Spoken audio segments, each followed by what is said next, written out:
Bismillahirrahmanirrahim. Assalamualaikum warahmatullahi wabarakatuh. Alhamdulillahirabbil alamin. Assalatu wassalamu ala asrofil anbiya wal mursalin sayyidina maulana Muhammadin wa ala alihi washabihi ajmain. Rabbis shrah li sadri wa yassir li amri wahlul 'uqdatam min lisani yafqahu qawli. Rabbi zidni ilman wa fahman. Alhamdulillahirabbil alamin. Para pemirsa Baitul Ilmi TV dan di Berkah Channel yang dirahmati Allah. Pada kesempatan pagi berbahagia ini, sebagaimana biasa di Ahad ketiga, kami hadir bersama panjenengan semua dan juga para pemateri-pemateri yang handal. Kita akan mendiskusikan suatu problematika umat yang sedang marak ya, terutama di bulan Ramadan nantinya, kurang lebih 10 harian ya, kita akan menyambut Ramadan. Tidak terasa saat sudah mau berakhir, tetapi di tengah-tengah kita ya, masyarakat Indonesia khususnya sedang dilanda krisis ya. Krisis apakah itu? Antrian minyak goreng yang sudah berakhir berganti dengan semakin langkanya harga dan kenaikan harga minyak goreng yang luar biasa, ditambah lagi dengan bagaimana persekusi para ulama atau penceramah agama juga sudah mulai marak dengan beberapa data ya, penceramah radikal yang beberapa waktu sempat disampaikan oleh BNPT dan mendapatkan responnya cukup besar pula dari para ulama dan penceramah kita. Nah, apakah kita kira-kira siap untuk menyambut Ramadan dengan penuh kekhusyuan nantinya? Mari kita bahas bersama-sama dengan para pakar bicara kita yang sudah hadir pada diskusi aktual pada hari ini tanggal 20 Maret 2022 yang mengangkat tema Ramadan di tengah kelangkaan minyak goreng dan juga fitnah di tengah-tengah umat. Bersama saya Sigit Pramana selaku host di channel tercinta kita Baitul Ilmi TV dan Hidup Berkah Channel. Dan sebelum saya memasuki materi yang akan disampaikan oleh para pembicara kita, jangan lupa bagi Anda pemirsa untuk tonton terus acara ini mulai awal hingga akhir dengan memencet tombol subscribe, kemudian like dan komen positif terhadap acara kami agar kami bisa mengevaluasi acara kami untuk kedepannya. Baik para pemirsa Baitul Ilmi TV dan di Berkah Channel, malah kita awali acara kita pada kesempatan pagi hari ini dengan bacaan Basmalah. Bismillahirrahmanirrahim. Baik, untuk sesi pertama, ya, ada sesi penyampaian materi atau pembukaan dari masing-masing pemateri yang sudah hadir. Ada 3 pemateri yang cukup handal dan sesuai dari bidangnya. Yang pertama adalah Ustaz Supriyono Aris mewakili pemerhati atau pengamat ekonomi. Kemudian yang kedua adalah Ustadz atau saya panggil Mas ya, karena juga masih tidak beda jauh dengan saya, yaitu Mas Indra Fakhrudin ya, mewakili Rumah Inspirasi Peradaban ya. Kemudian yang terakhir adalah Pak. Nah, ini kalau Bapak ini berarti dia memang seorang Bapak ya, Bapak dosen kita yaitu Bapak Wahyunanto ya, mewakili pendidik sekaligus akademisi ya. Baik, saya sapa dulu yang pertama kepada Bung ya, Bung saja kayaknya ya, lebih muda, lebih familiar. Oke. Baik, Assalamualaikum Bung Supriyono Aris. Waalaikumsalam warahmatullahi wabarakatuh. Baik, alhamdulillah sehat ya. Salah. Di tengah-tengah ini kenaikan harga minyak goreng, kira-kira yang di rumah ini tetap ngebul nggak dapurnya? Nah ya nih, ini merupakan sebuah kado pahit bagi ibu-ibu khususnya ya, karena kebutuhan pokok hampir semuanya makanan di dapur itu semuanya digoreng. Okay. Lauk pauknya, jadi labakan ini khususnya ibu-ibu.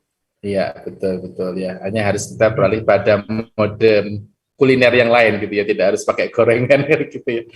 Baik, mungkin Bung Aris, Supriyono Aris bisa menyampaikan terkait fakta terbaru. Kalau kemarin kan sudah diketok palu oleh pemerintah bahwa dari kelangkaan minyak goreng itu kemudian harganya jadi ganti ya, bahasanya ganti harga ya, bukan naik. Dari yang semula itu 14 menjadi 28 ribuan ya, kemudian yang itu semula yang subsidi itu adalah sekitar 28 menjadi sekitar hampir 40 ribu. Ini mungkin fakta yang terbaru terkait dengan perkembangan kondisi minyak goreng kita seperti apa, termasuk analisisnya. Tafadhol Mas Bro. Ya, baik, terima kasih. Assalamualaikum warahmatullahi wabarakatuh. Alhamdulillahirabbil alamin, wa bi'ista'alhamdulillah, salatu wassalamu ala sayyidina Muhammadin wa ala alihi. Amma bantu. Alhamdulillahirabbil alamin, puji syukur kita kepada Allah Subhanahu wa taala yang mana pada pagi hari ini yang cerah ini kita masih diberikan kenikmatan iman Islam serta kesehatan sehingga kita masih bisa mengadakan agenda rutin kita ya, setiap bulannya pada minggu kedua. Salam dan salam tetap terangkan pada kita, setelah kita Nabi besar Muhammad SAW, para keluarga, para sahabat, dan juga para pengikutnya selalu istiqomah dalam berusaha untuk menjalankan ajarannya, juga berusaha untuk mendakwahkan. Baik, pada kesempatan diskusi aktual hari ini, kebetulan saya diberikan amanah untuk menyoroti fakta tentang langkanya minyak goreng ya, yang ini hampir menyeluruh di seluruh Indonesia. Alangkah ironisnya karena di negeri kita sebagai penghasil CPO ya, bahan baku minyak ya, yang terbesar di dunia ya, bahkan 40% lebih di dunia itu Indonesia penghasil CPO-nya. Kalau dibandingkan dengan Malaysia sebagai negara kedua itu tidak ada separohnya. Tapi alangkah ironisnya karena di negeri yang penghasil CPO terbesar, tapi ternyata hasilnya kok betul-betul tidak menggembirakan, karena sebagai bahan yang langka, sudah langka, mahal, dan langka. Sebelumnya saya share screen dulu ya. Jadi, sebentar.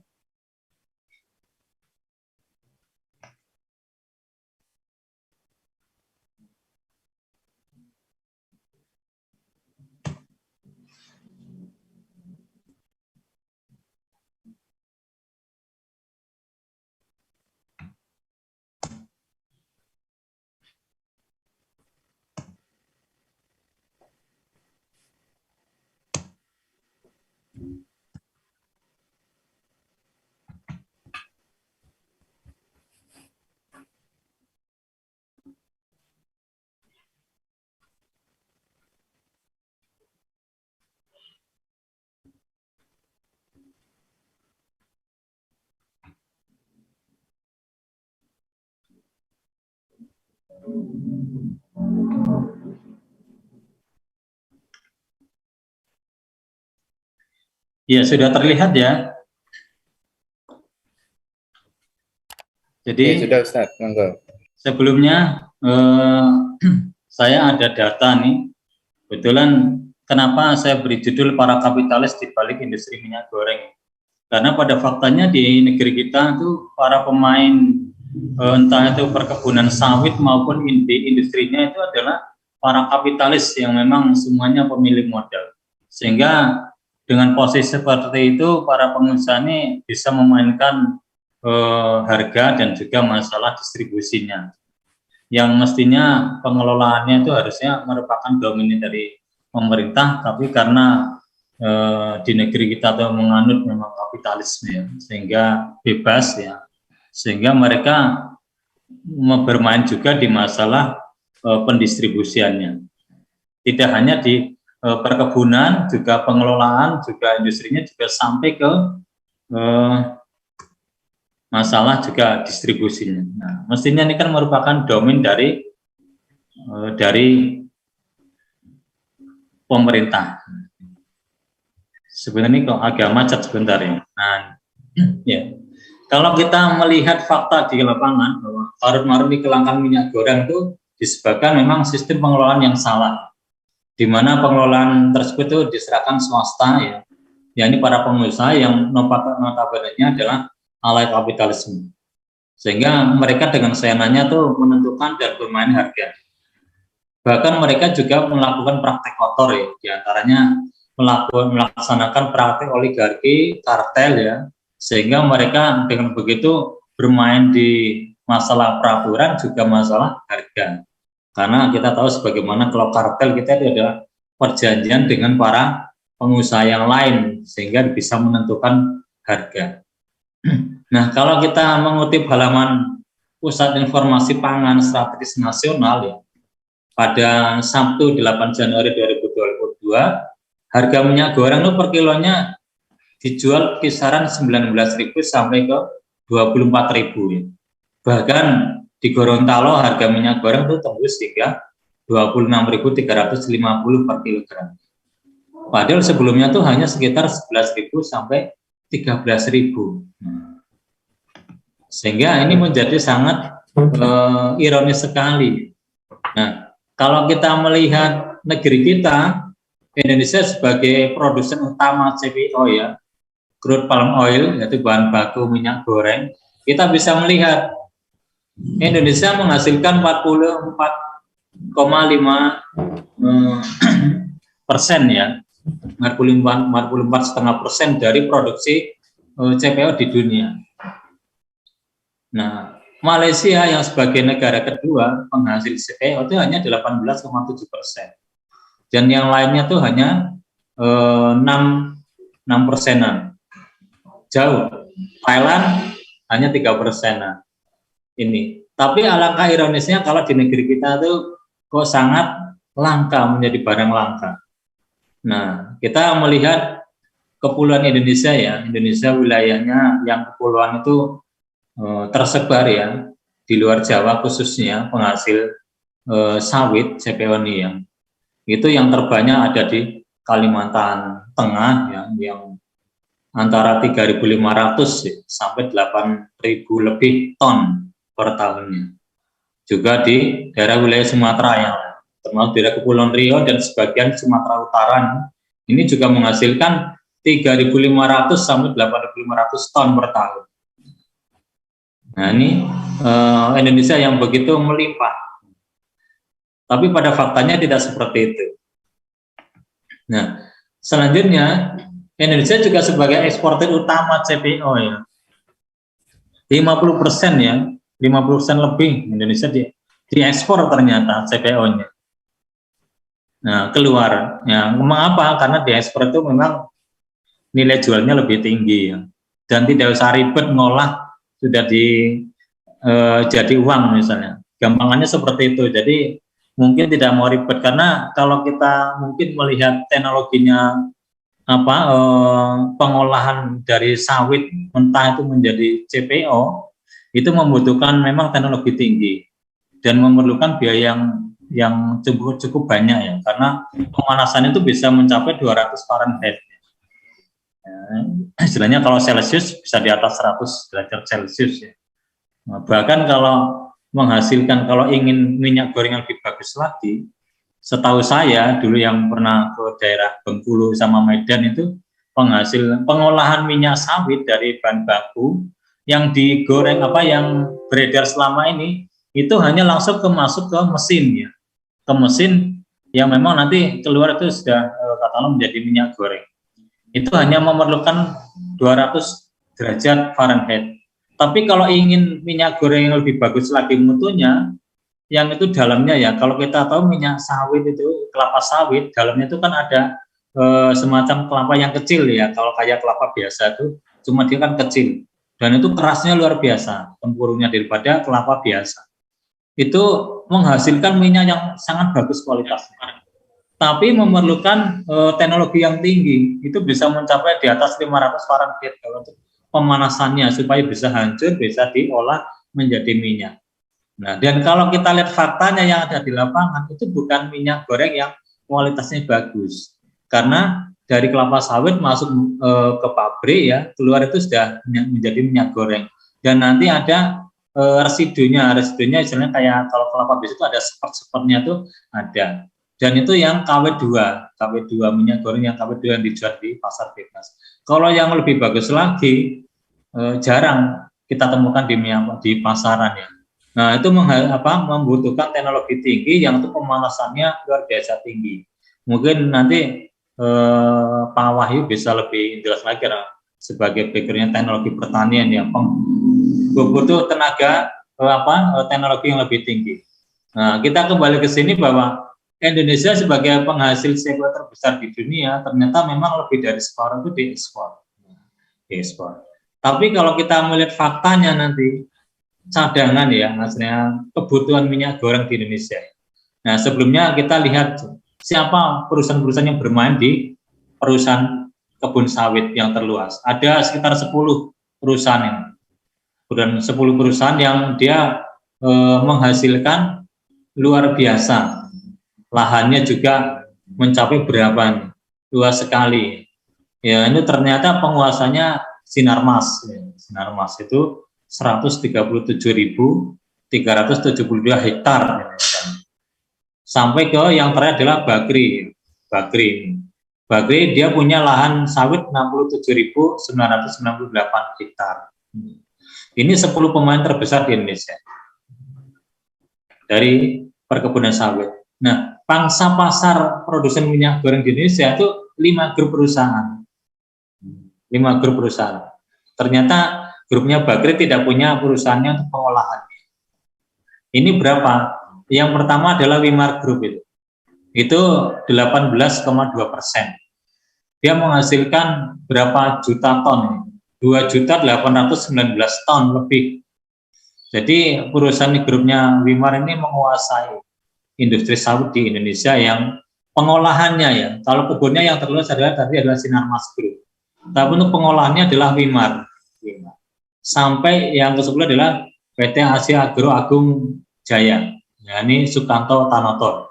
Ya, ini juga belakangan diketahui juga punya lahan tambang besar juga di daerah calon IKN ibu kota Nusantara nih, Sukanto Tanoto.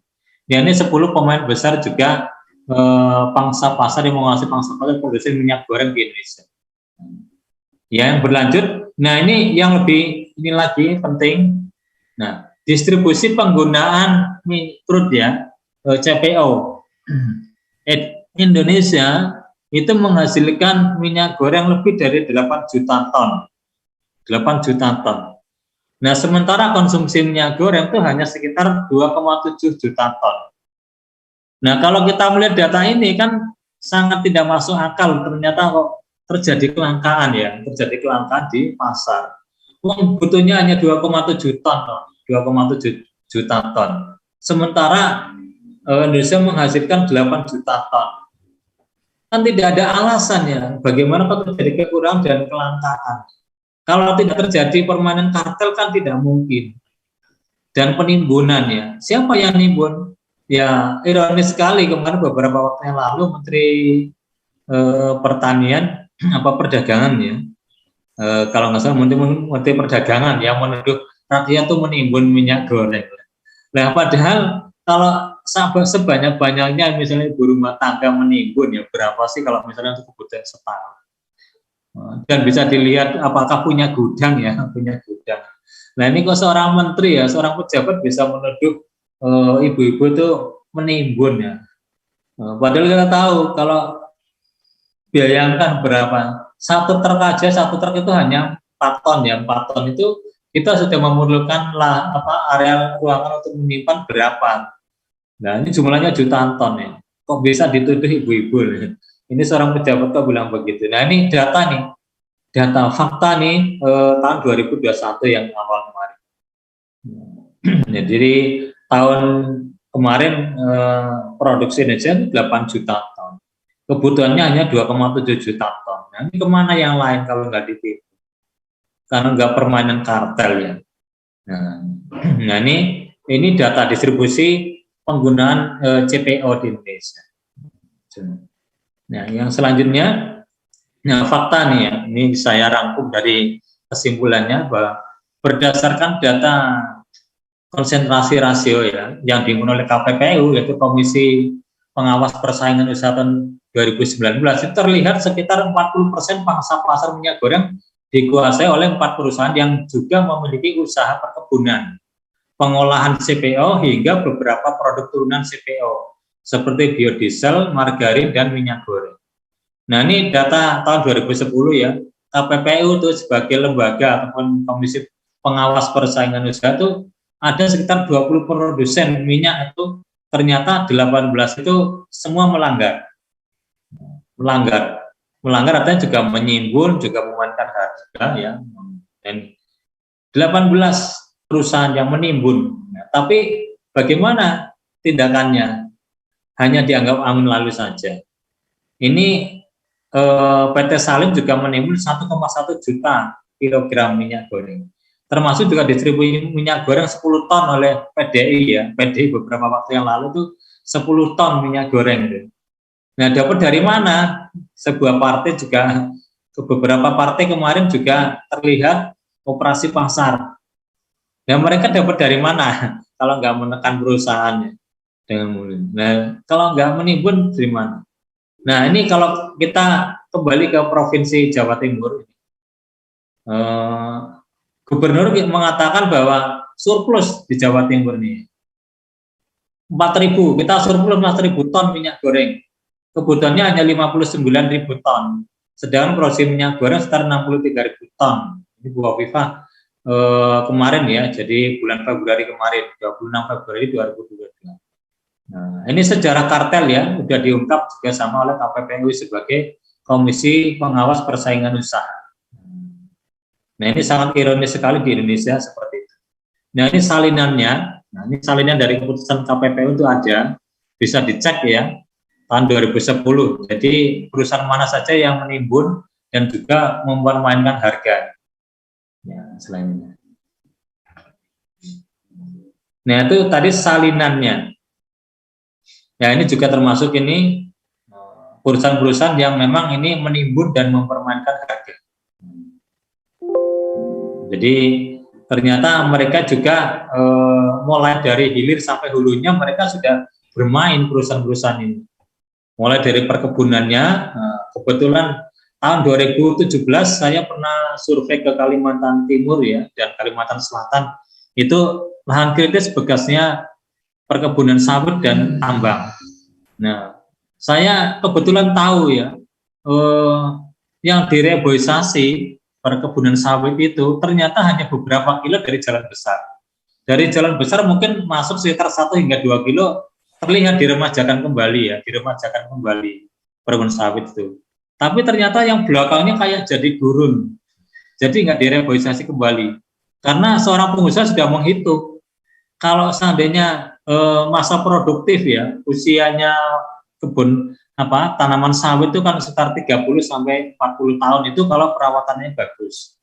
Sehingga setelah dari itu ya, setelah masa itu berapun ditanami sawit lagi mungkin juga hasilnya nggak bagus.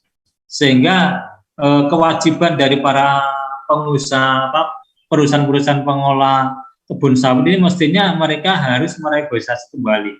Tapi ternyata yang direboisasi kembali itu hanya beberapa saja. Artinya beberapa luasnya saja. Dan waktu itu tahun 2017 saya waktu survei, saya pun sempat kucing-kucingan dengan para penjaga kebun sawit. Karena tidak boleh diambil tanah pertaniannya, juga mekanika tanahnya nggak boleh, termasuk juga pencemaran airnya juga. Diambil sampelnya tidak boleh, sehingga kucing-kucingan. Kita sempat jalan berkilo-kilo, kita sembunyikan mobil yang untuk pengangkut kita ke kebun sawit, jalan sampai 5 kilo dan malam. Karena apa? Kalau tidak malam itu tidak boleh untuk ambil sampel ke kebun sawit itu.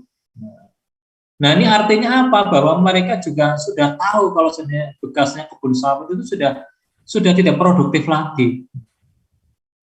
Alangkah ironisnya karena di Indonesia ada badan pengelola dana ya, dana kompensasi dari kebun sawit itu, kebun sawit. Tapi kembali ke mereka lagi. Tapi ternyata walau-walam itu diberdayakan lagi untuk reboisasi atau tidak. Nah, ini kita tinjau di sini dari badan pengelola ya produksi sawit yang menerima subsidi produksi biodiesel dari Badan Pengelola Dana Perkebunan Kelapa Sawit BPDPKS tahun 2021. Ini berapa triliun ini nilai subsidinya? Wimar Group mendapatkan dana kompensasi lagi 19 triliun. Dia punya berapa perusahaan ini? Ada 5. Ada 4 ya, 4 perusahaan grupnya Wimar itu mendapatkan 19 ya triliun lebih. Nah, kembali ke mereka juga, dana yang mestinya itu untuk reboisasi ya, mereka karena mereka diserahkan ke mereka untuk mengelola, akhirnya juga nggak tahu digunakan untuk reboisasi atau tidak. Karena waktu saya survei itu ternyata hanya beberapa luasnya ya, tidak ada mungkin 5% tidak ada reboisasi kembali. Karena yang terlihat hijau lagi ya itu hanya dari jalan. Kalau kita masuk beberapa kilo, tidak ada yang itu namanya reboisasi dan tanahnya itu gundul, jadi kayak gurun. Nah ini, ya saya lanjutkan. Jadi ini produsen sawit ya. Jadi ini yang saya sebutkan tadi. Jadi ada Badan Pengelola Dana Perkebunan Sawit (BPDPKS). Ini ini yang harusnya mengelola dana-dana kompensasi dari perusahaan-perusahaan yang mengelola kebun sawit, yang nantinya harusnya dana kompensasi itu harusnya diperuntukkan untuk negosiasi kembali, mengolah kembali tanahnya supaya menjadi subur kembali. Tapi alangkah ironisnya kalau misalnya itu walau alam ya dikelola untuk meregosiasi kembali atau tidak kita nggak tahu. Nah, ini peraturan menteri yang apa? Menteri Keuangan tentang juga perusahaan perubahan ya, bagaimana tarif layanan yang untuk dana-dana kompensasi nih dari pengelola kebun sawit. Ini sebagai pengetahuan saja ya. Ini saya lanjutkan. Nah, potensi korupsi insentif biodiesel ini juga ada sebuah jurnal dari KPK yang menyebutkan potensi kerentanan korupsi dalam kebijakan pengelolaan dana kompensasi biodiesel di Indonesia. Nanti bisa dicek nih. Ini ada sumbernya semua, ada sumbernya. Nah, ini mendekati akhir ya. Jadi, maka dari itu sistem kelola swastanisasi itu harus segera berpindah kepada negara. Nah, ini supaya tidak terjadi tindakan yang memang menyelewengkan entah itu dari penimbunan, distribusi, dan juga termasuk masalah harga. Negara itu harus mempunyai wewenang penuh ya terhadap pengelolaan dan pendistribusian bahan CPO ya. Karena memang demikian negara adalah mengurusi rakyat di segala bidang, bukan berlepas tangan dengan menyerahkan kepada swasta. Nah, sistem pengelolaan bahan makanan pokok oleh negara hanya terjadi dalam sistem Islam. Ya. Karena dalam Islam itu kepala negara adalah laksana penggembala. Dan hanya dialah yang bertanggung jawab terhadap urusan rakyat, termasuk dalam hal penyediaan dan pendistribusian bahan makanan pokok. Ya. Tatkala terjadi kenaikan harga dan kelangkaan, maka pemimpin negara ataupun dalam khalifah ya dalam Islam itu mengambil kebijakan ya, yang tentu saja harus sesuai syariat. Ya, di antaranya negara tidak boleh mematok harga. Di zaman Rasulullah juga pernah terjadi kenaikan harga. Lalu para sahabat itu datang kepada Rasul yang menghadap supaya meminta Rasul itu mematok harga. Tapi jawabannya Rasulullah itu mengatakan bahwa Allah lah yang maha zat, yang maha pencipta, yang menggenggam dan melakukan rizki dan memberi rizki dan juga mematok harga. Ini hadis riwayat Ahmad ya, Ahmad dan Anas. Maksud dari hadis tersebut adalah Rasulullah di sini adalah sebagai pemimpin negara tidak mematok masalah harga, namun justru membiarkan mengikuti mekanisme pasar. Bisa jadi itu kelangkaannya itu kalau kita secara alami karena mungkin faktor pasar yaitu mungkin bencana alam atau yang di luar kehendak manusia. Artinya apa? Kelangkaan ini bukan disebabkan oleh ulahnya manusia, tapi bisa jadi karena terjadi bencana alam sehingga mungkin perkebunannya rusak ataupun industrinya rusak ya. Sehingga faktor yang alami bukan karena dibuat oleh manusia yang menimbun ataupun suatu memainkan harga. Nah, ini yang dalam Islam. Nah, yang terakhir bahwa selain itu khalifah juga mengawasi kondisi pangsa pasar. Tatkala kedapatan pedagang atau produsen yang menimbun produk bahan makanan pokok, maka khalifah ya sebagai pemimpin negara akan memberikan sanksi dan menjual barang tersebut sesuai dengan harga pasar. Jadi nanti dalam masalah pengelolaan dan masalah harga itu diserahkan mekanisme pasar, tapi masalah pengelolaan pendistribusian itu negara wajib hadir, sehingga tidak terjadi penimbunan. Nah, begitu juga waktu terjadi kelangkaan, khalifah berusaha untuk mensuplainya. Nah, sehingga nanti bisa jadi ya kalau kita melihat dari tadi penghasil CPO di mana di wilayah Sumatera maupun Kalimantan. Sementara di Pulau Jawa, Nusa Tenggara dan seterusnya itu tidak menghasilkan kelapa sawit, sehingga nanti negara itu yang akan mendistribusikan dari Sumatera, dari Kalimantan ke Pulau Jawa. Sementara Pulau Jawa yang sebagai penghasil padi terbagus di Indonesia itu nanti akan mendistribusikan ya, pemerintah mendistribusikan beras ya, ke Kalimantan, ke Sumatera, ke yang lain yang hasilnya padi itu kurang bagus dan kurang mencukupi. Jadi terjadi sinkron. Mungkin daerah Sumatera, daerah Kalimantan penghasil minyak. Pulau Jawa sebagai pertanian yang bagus menghasilkan sembako, sehingga nanti akan terjadi barter. Nah, ini yang pengelolaan dan pendistribusian inilah negara yang memang mengawasi dan melaksanakan, sehingga bisa meminimalkan terjadi penimbunan ataupun kartel masalah dalam masalah harga. Nah, itu mungkin sedikit paparan dari saya mengenai masalah kelangkaan minyak goreng di negeri kita, yang negeri kita menjadi penghasil coklat terbesar dan juga pengekspor coklat terbesar, tapi rakyatnya adalah kesulitan dalam mencari dan memenuhi kebutuhan minyak goreng. Ya, itu mungkin nanti akan bisa terjadi diskusi ya, supaya lebih mendalam lagi. Mungkin kurang lebihnya saya mohon maaf, dan ada ini juga dari Allah SWT. Ya, saya kembalikan kembali kepada Bung Sigit selaku moderator. Monggo, silakan. Baik, jazakallahu khair Bung Supriyono Aris atas pemaparan fakta yang ternyata kalau kita lihat permasalahan minyak goreng ini adalah masalah yang sistemik ya, tidak hanya kemudian kebijakan pemerintah yang akhirnya menjadikan korbannya ke rakyat, tapi memang sudah merupakan suatu hal yang mendunia ya, terkait dengan perdagangan kelapa sawit dan sebagainya, yang itu memang pemerintah lebih menginginkan keuntungan yang singkat, keuntungan yang itu cepat ya, dibandingkan memprosesnya dengan biaya yang lebih besar, padahal itu juga untuk kebaikan masyarakat juga. Baik, itu untuk masalah minyak goreng ini kalau kita mau bahas akan ada waktu seharian sepertinya ya. Di banyak forum juga sudah beberapa dibahas. Kita akan masuk ke permasalahan kedua ya. Kenapa kemudian dua permasalahan ini kita angkat? Karena juga penting ya agar masyarakat punya suatu gambaran bahwa sebenarnya Ramadan kali ini itu bukan Ramadan yang seperti kemarin. Artinya sesuatu hal yang perlu kita kritisi bersama, seberapa kebutuhan kita ya akan din ini, akan agama ini, sekaligus nanti mungkin dipaparkan juga di pemateri ketiga, Islam sebagai solusinya. Ya. Baik, sebelum ke pemateri ketiga, kita lanjut ke materi kedua, yaitu Mas Indra Fahrudin ya. Saya panggil Mas sekali lagi ya. Assalamualaikum Mas Indra. Waalaikumsalam warahmatullahi wabarakatuh. Mas Sigit Pramana, alhamdulillah.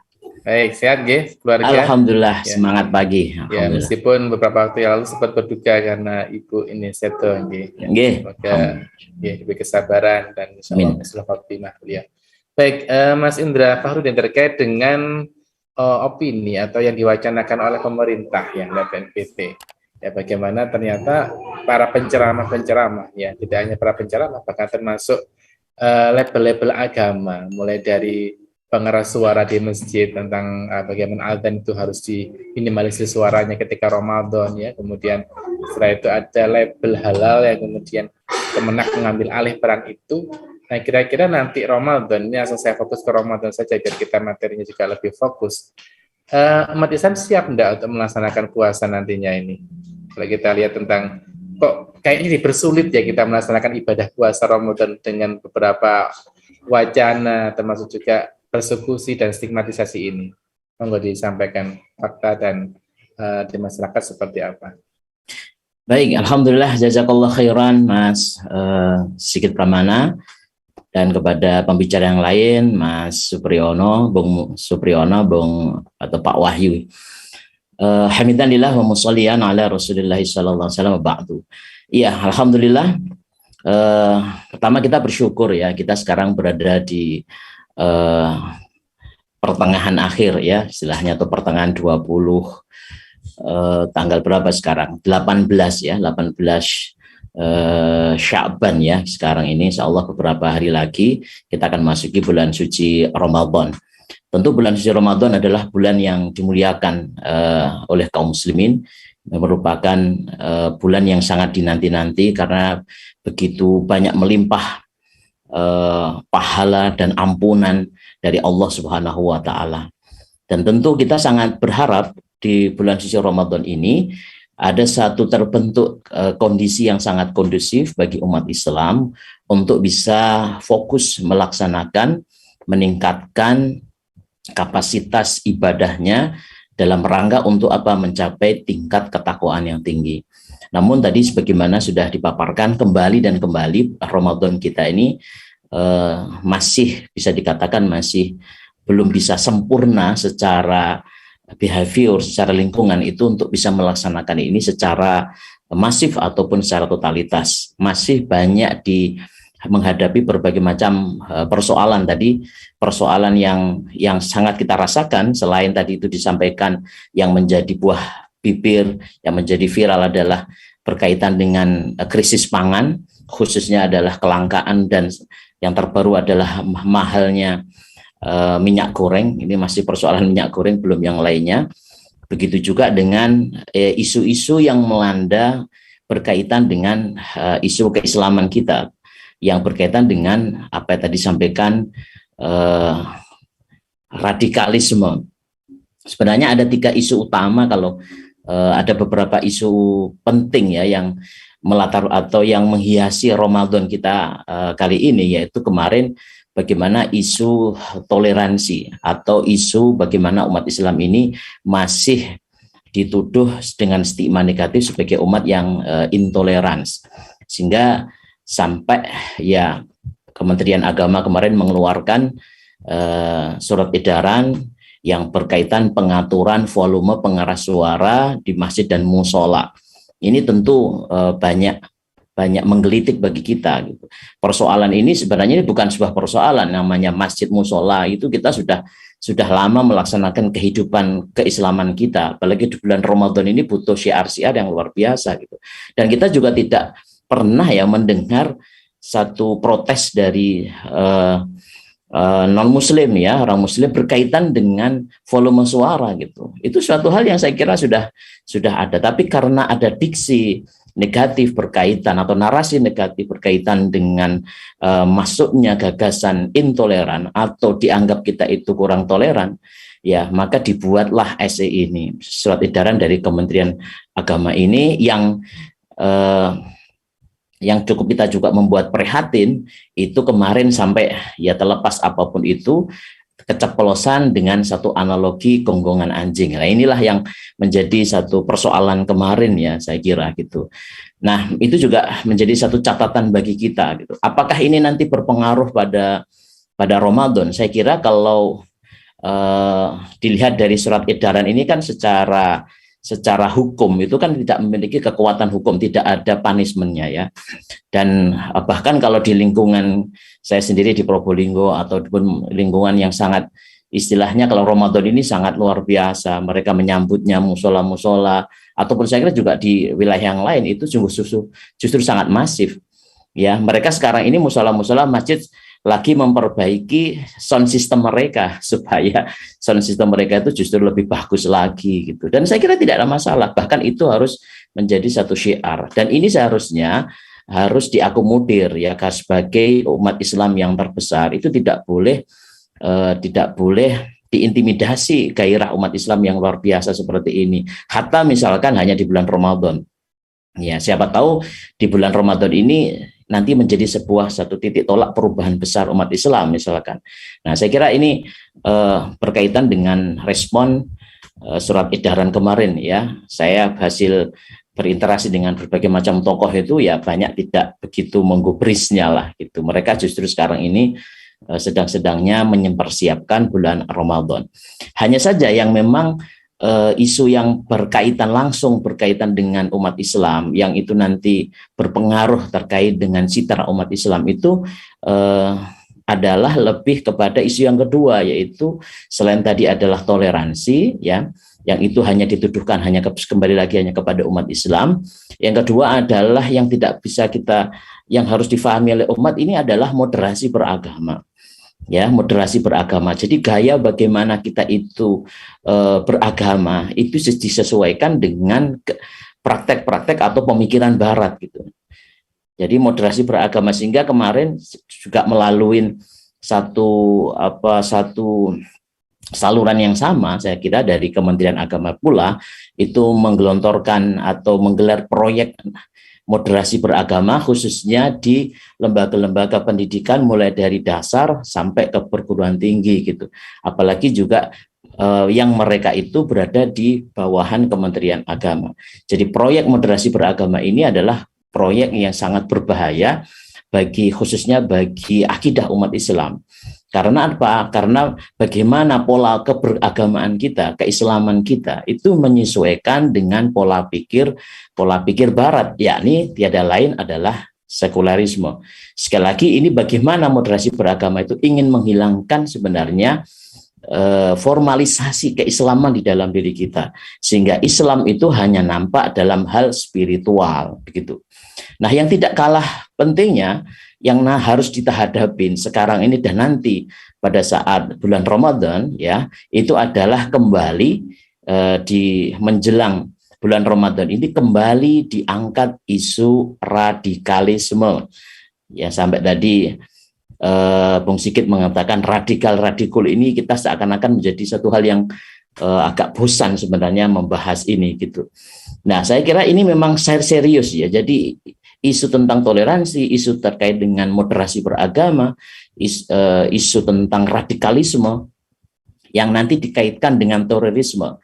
Ya, nanti kita akan ceritakan sedikit bagaimana yang awalnya itu adalah mereka membawa pemikiran atau menuduh umat Islam ini dengan terorisme, tetapi itu dalam tataran fakta itu tidak berhasil gitu ya. Maka mereka melakukan transformasi ya dari narasi radikalisme itu berubah menjadi narasi radikalisme gitu. Ini hal indikasi ini bisa kita lihat kemarin ya, bagaimana ketika Presiden Jokowi pada 1 Maret 2022 pada saat rapat pimpinan TNI Polri di markas besar TNI pada saat itu, Presiden Jokowi mengemukakan ada 4 pesan penting yang berkaitan dengan yang ada 2, saya kira ada 2 atau 3 isu besar ya, yang memang ini menjadi persoalan yang berkaitan dengan umat Islam. Ya, saat itu berkaitan dengan anggota TNI dan Polri itu dilarang untuk desas-desus, istilahnya kasak-kusuk membicarakan perihal perpindahan ibu kota negara. Yang ini ternyata perpindahan ibu kota negara, kita sudah banyak membahasnya, ini satu kebijakan yang saya kira tidak tepat dalam konteks sekarang. Dan sekali lagi banyak sekali kejanggalan-kejanggalan, dan saya kira narasinya juga sama sebagaimana yang disampaikan oleh Bung Supriyono tadi itu, bahwa di balik proyek IKN itu ada menjadi karpet merah bagi gurita oligarki tadi itu. Karena memang postur politik kita yaitu adalah memang politik oligarki seperti ini sampai nanti penguasaan dalam hal minyak, apalagi proyek besar IKN di balik IKN ini. Maka saya kira makanya Presiden kalau ketika mengatakan di grup-grup WA itu dia sudah banyak melihat ini sesuatu hal yang sangat tidak tepat kalau itu dilakukan oleh TNI Polri. Artinya apa?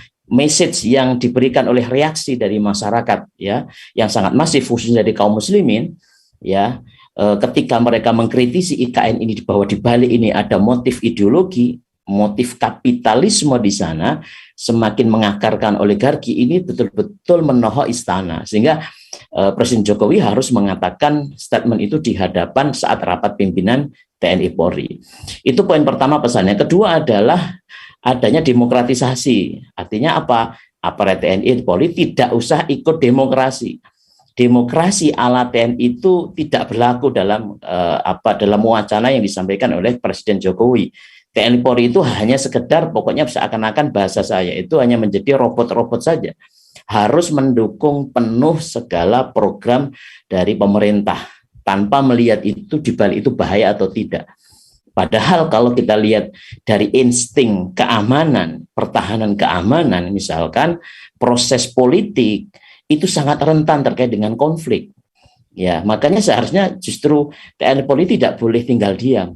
Tapi kalau misalkan konflik ini dibiarkan, ya TNI Polri tidak boleh ikut campur di situ. Berarti apa? Membiarkan konflik itu nanti terjadi. Apalagi proyek IKN itu yang seakan-akan memberikan kehormatan kedaulatan negeri ini kepada oligarki, yang di balik oligarki tentunya ada pemodal-pemodal asing di sana itu.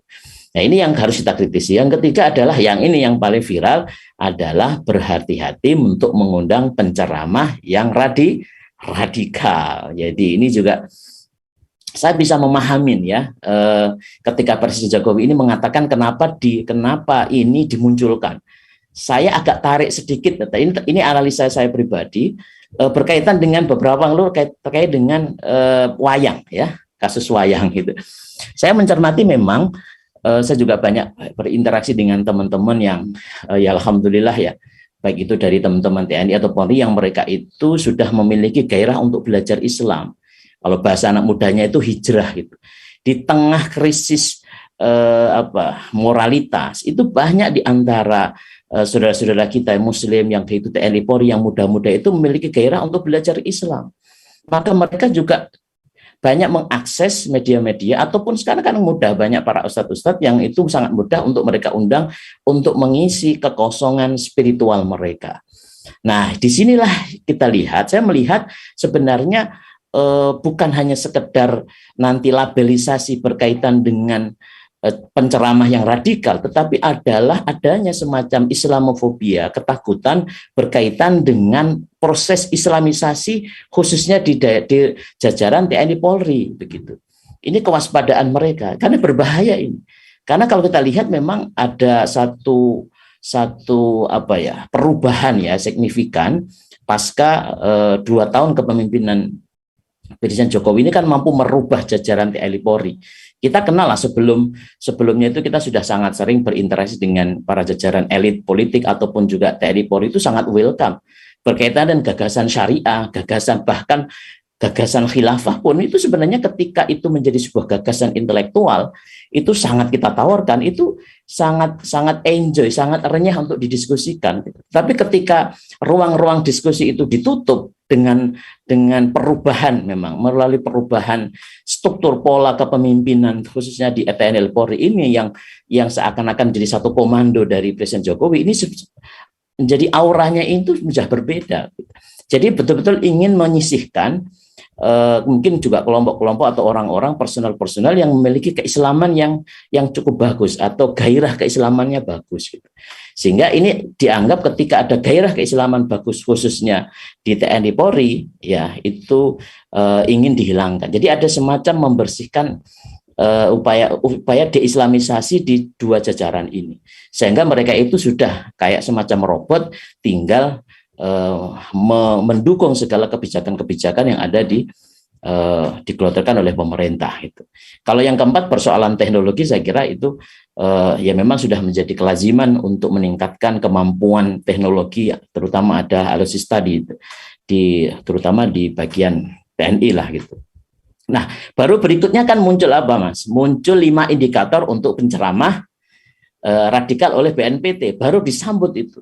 BNPT seakan-akan tidak mau kehilangan momentum itu ya ketika Presiden Jokowi mengatakan penceramah radikal ya, maka apa barulah BNPT merilis 5 indikator yang berkaitan dengan indikator karakter ciri-ciri dari penceramah radikal. Sekali lagi ini juga labelisasi ya.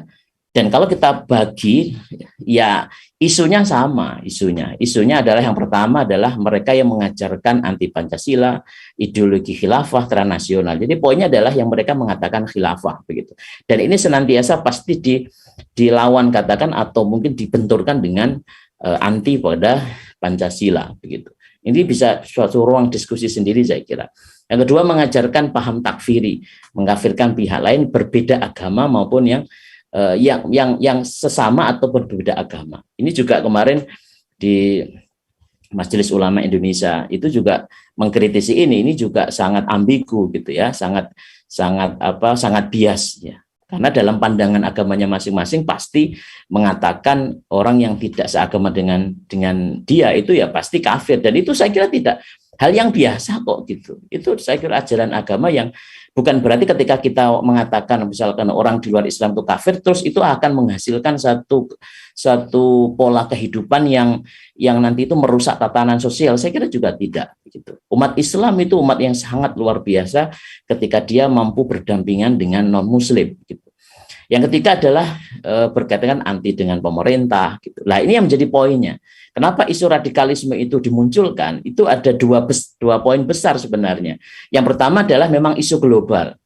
Ya, sejak sejak peledakan gedung WTC tahun 2001 itu adalah suatu momentum yang digawangi oleh Amerika ketika mengkampanyekan perang terhadap terorisme, dan perang terhadap terorisme itu langsung diksinya jelas kepada siapa? Umat Islam, ya, kepada umat Islam.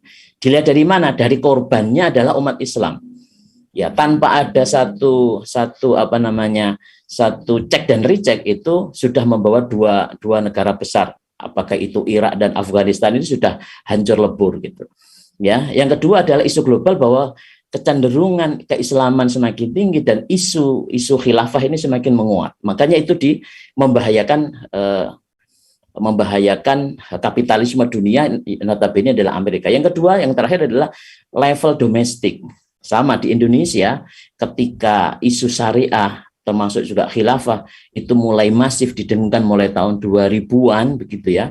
Nah, itu semakin sekali lagi membahayakan juga bagi para kapitalis ya, para penguasa satelit ya yang terhubung dengan negara-negara kapitalis, ini membahayakan, sehingga proyek terorisme ini semakin menguat, hanya dituduhkan kepada kaum muslimin gitu. Sampailah nanti ketika mereka gagal untuk memainkan narasi terorisme, karena pada faktanya umat Islam yang mereka menyampaikan khilafah itu tidak melakukan aktivitas kekerasan.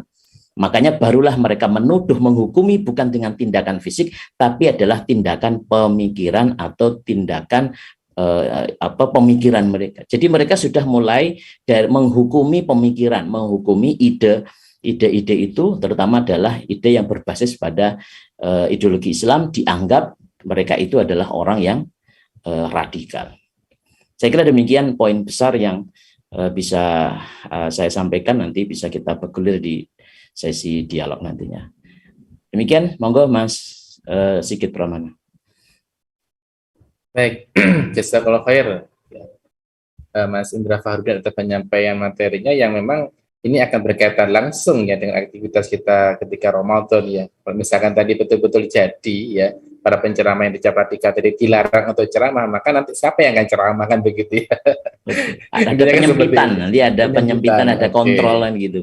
Iya, oke. Artinya kan pasangan pemikiran Islamnya jadi tidak berkembang sebagaimana mestinya, begitu mungkin ya. Baik, kita beralih ke materi ketiga kita, yaitu Bapak dosen kita, yaitu Bapak Wahyunanto. Assalamualaikum Pak Wahyunanto. Waalaikumsalam warahmatullahi wabarakatuh. Oke, bagaimana? Oke, sehat keluarga, anak-anak? Alhamdulillah semuanya sehat. Yeah. Dan alhamdulillah lebih sehat lagi karena sudah mengurangi makan gorengan ini. Oh gitu ya. Ternyata ada respon positifnya ini. Ada. Masya Allah. Harus direbus Mas ya. Oke. Baik, kalau tadi dipaparkan oleh yang pertama oleh Bung Supriyono Aris, kemudian Mas Indra Fahrudin terkait dengan permasalahan menyambut Ramadan. Ini kok seolah-olah kita ini ibaratnya itu sudah jatuh tertimpa tangga pula ya. Jadi masalah satu itu kok menumpuk-numpuk. Atau kalau ada pepatah yang lain, ya jika tadi krisis pangan ya, ibaratnya ayam mati di lumbung padi. Nah, ini kondisi yang seperti ini, apakah akan terus berlanjut, apakah seperti apa? Dan seberapa besar peran pemerintah harusnya untuk memberikan kesejahteraan termasuk juga penghayoman, ya, terutama ketika melaksanakan ibadah Ramadan. Mungkin bisa disampaikan, Pak Wahyunanto.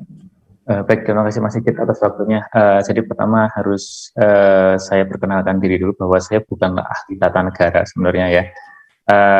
Karena bidang saya di teknologi pertanian yang sebenarnya tadi sudah banyak disampaikan oleh Bung Aris ya. Tetapi memang ketika kita berbicara tentang peran negara itu sebenarnya siapa saja juga boleh berbicara ya. Tidak hanya sekedar ketika itu, tidak sekedar itu domainnya oleh pakar hukum tata negara, tetapi karena sekali lagi bahwa peran negara itu menjadi penting dan itu harus dirasakan oleh semua warga negara, makanya siapapun sebenarnya boleh ngomong, entah itu berdasarkan apa yang dialami ataupun mungkin berdasarkan beberapa keahliannya. Baik, kalau ngomong-ngomong tentang umat Islam yang kok penderitaannya tidak kunjung selesai gitu ya. Umat Islam secara umum, bukan umat Islam satu dua, karena ada beberapa umat Islam yang memang menikmati justru dalam kondisi-kondisi saat ini, di mana dia berada pada puncak kekuasaan atau puncak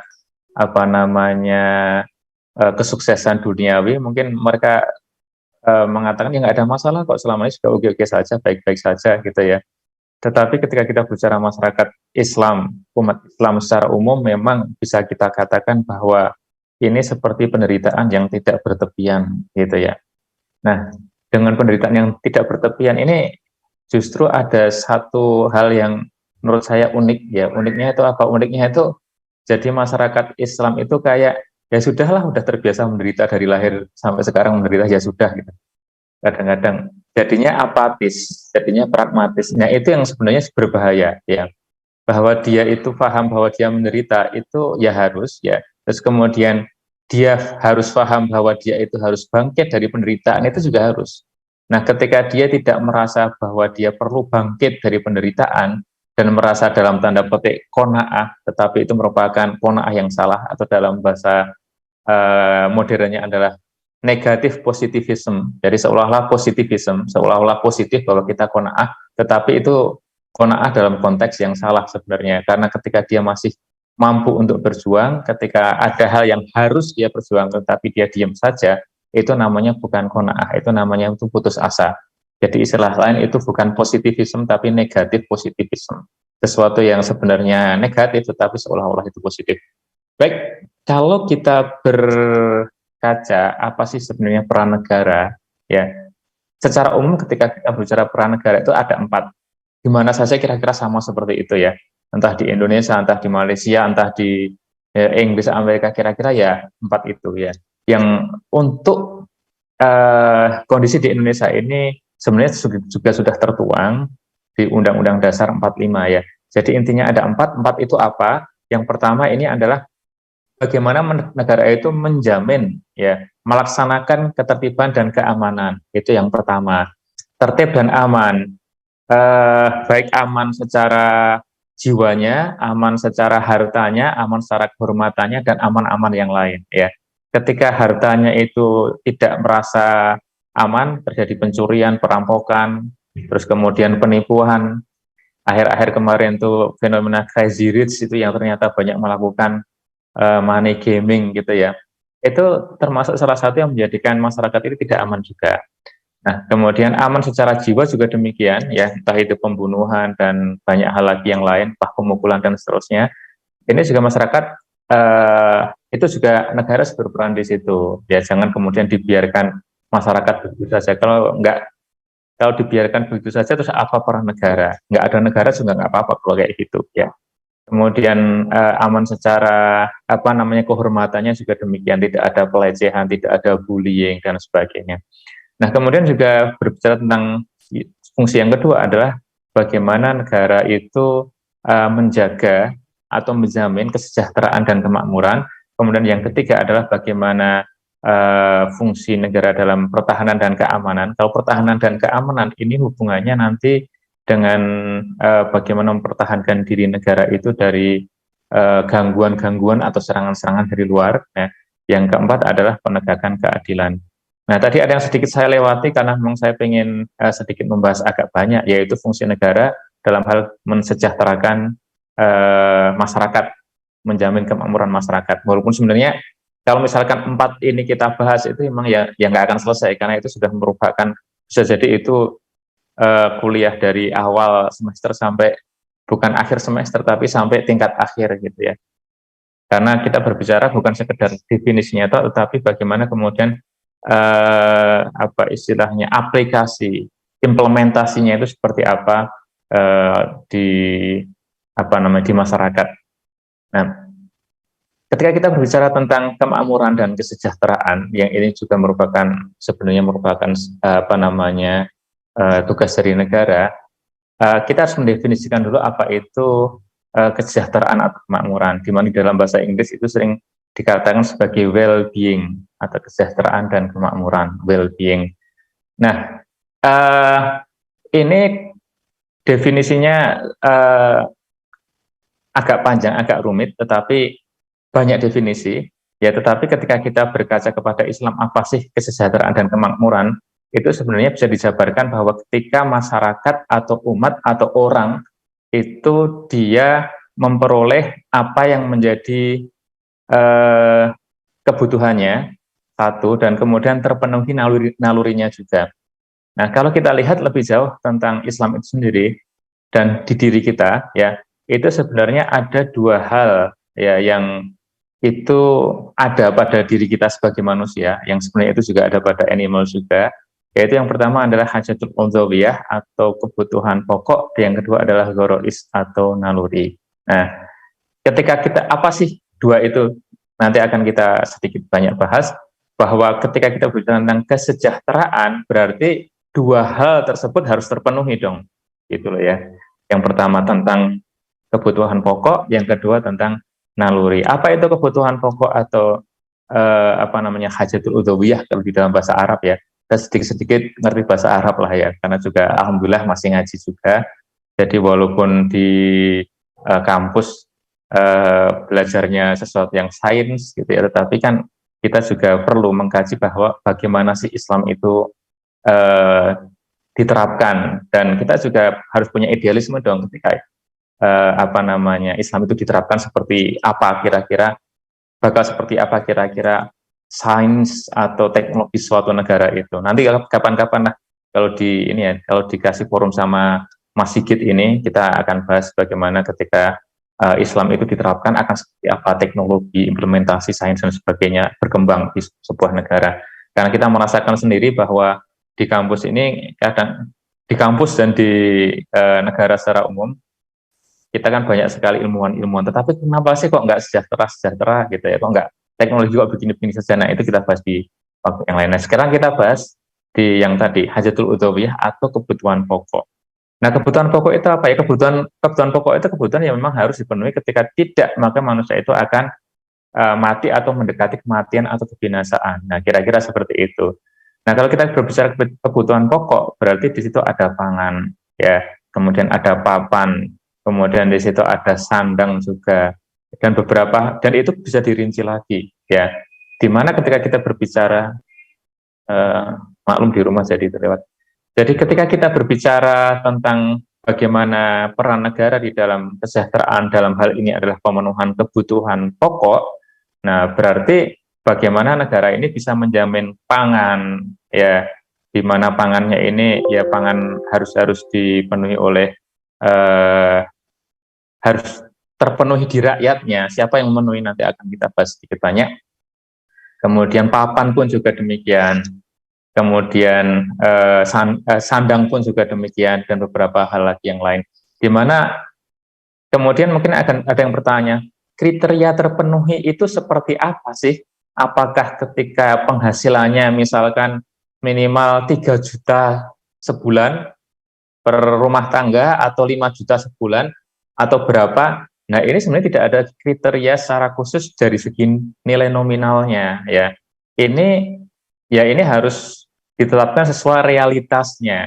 Ketika kita berbicara di Malang saja deh, antara Malang kota sama Malang desa itu aja sudah berbeda, ya. Dimana kalau di Malang kota mungkin kalau ada keluarga yang kerja kepala keluarganya dapat uang 3 juta per bulan misalkan, dengan anak 2 orang, itu mungkin saja sudah cukup. Asalkan sekolahnya itu gratis, ya, untuk anak-anaknya, misalkan anaknya 2 orang, tempat tinggal dia juga sudah tempat tinggal sendiri. Kalau tempat tinggal dia harus kontrak, anaknya sudah kuliah, itu ya kurang, gitu ya.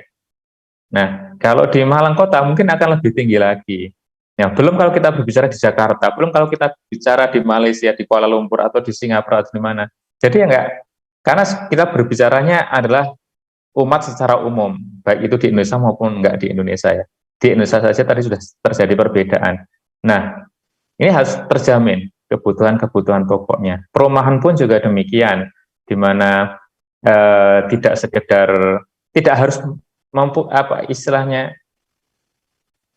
terpenuhi kebutuhan papannya, itu tidak selalu harus mempunyai rumah, ya, tidak harus memiliki, tetapi ketika dia berada tinggal di sebuah tempat yang layak, nah itu artinya dia terpenuhi, tidak harus memilikinya.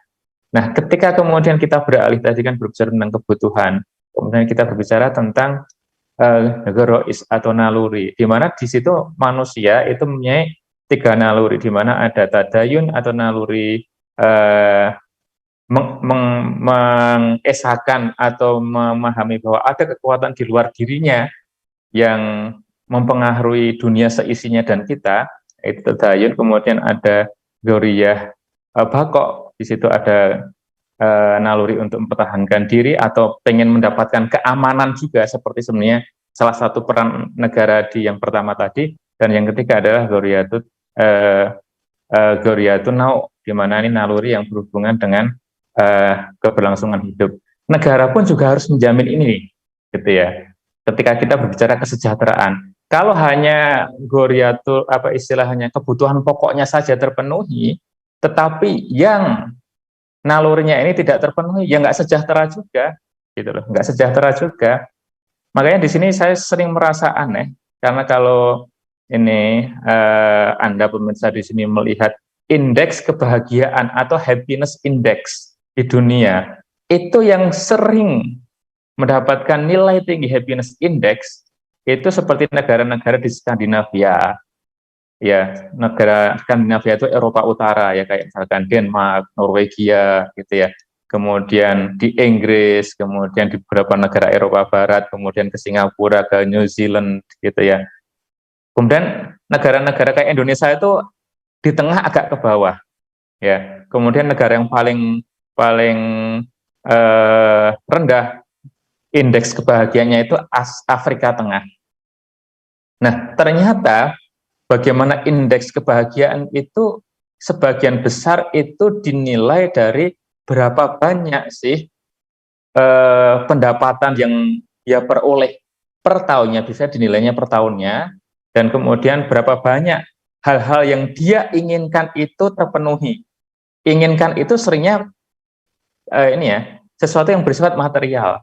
Saya pengen jalan-jalan terpenuhi, saya pengen beli ini terpenuhi, beli itu terpenuhi, karena yang namanya jalan-jalan, beli ini itu semuanya mau nggak mau akan ada hubungannya dengan uang tadi, gitu ya. Tetapi belum tentu loh, ya belum tentu bahwa itu benar-benar menjamin kebahagiaan yang sebenarnya. Karena kalau saya lihat, kebetulan saya di Inggris 5 tahun, ya tidak semuanya mereka tuh bahagia. Kadang-kadang di kota saya kebetulan salah satu kota yang cukup banyak homelessnya. Homeless itu orang yang gelandangan gitu ya. Yang orang gelandangan itu sebagian besar itu orang-orang bule. Mungkin 90% orang-orang bule. Saya pernah nanya ke salah satu teman bule ya. Karena di Inggris ini kan menganut sistem bukan kapitalis murni ya, tapi sosialis demokrat. Di mana ketika orang itu nggak punya pekerjaan ya, atau misalkan pada kondisi tertentu, dia itu bisa memperoleh namanya benefit. Benefit itu semacam kayak santunan dari negara gitu ya. Yang namanya job juga kalau mau asal job sebenarnya juga dapat ya. Kita aja yang beasiswa aja dengan nilai yang sebenarnya mepet itu, alhamdulillah saya bawa anak 3 itu juga masih survive gitu ya. Nah, mereka apalagi, nah ternyata ya itu tadi, ketika saya tanya ke teman, kenapa sih kok mereka gelandangan? Mereka kan sebenarnya bisa minta benefit atau apa. Nah, jawabnya apa teman yang orang beli itu? Ya, sebagian memang menjadi gelandangan karena benar-benar nggak punya uang, padahal sebenarnya kalau mau punya uang juga bisa. Ada sebagian lagi yang memang punya mental health, kesehatan mentalnya terganggu. Ada yang juga karena lifestyle, sudah bosen hidup mapan. Nah ini kan sesuatu yang heran di kita aja pengen bagaimana hidup mapan, mereka ada yang sebagian udah bosan hidup mapan, jadi menggelandang gitu ya. Saya heran makanya. Kemudian beberapa cerita-cerita ini ketika saya melamar sebuah pekerjaan karena beasiswa habis, saya melamar pekerjaan di kafe saat itu, ketemu sama beberapa orang bule juga yang tidak bule cuman saya tanya, loh kamu udah nggak punya kerjaan tau? Udah, saya punya kerjaan, kenapa ngelamar di sini? Ini akan jadi pekerjaan kedua saya, jadi pekerjaan pertama nggak akan saya lepas, pekerjaan kedua, loh memang kenapa kok? Lah habis saya harus cicilan rumah, cicilan mobil, asuransi rumah, bayar ini, bayar itu. Ya Allah, saya bilang gitu.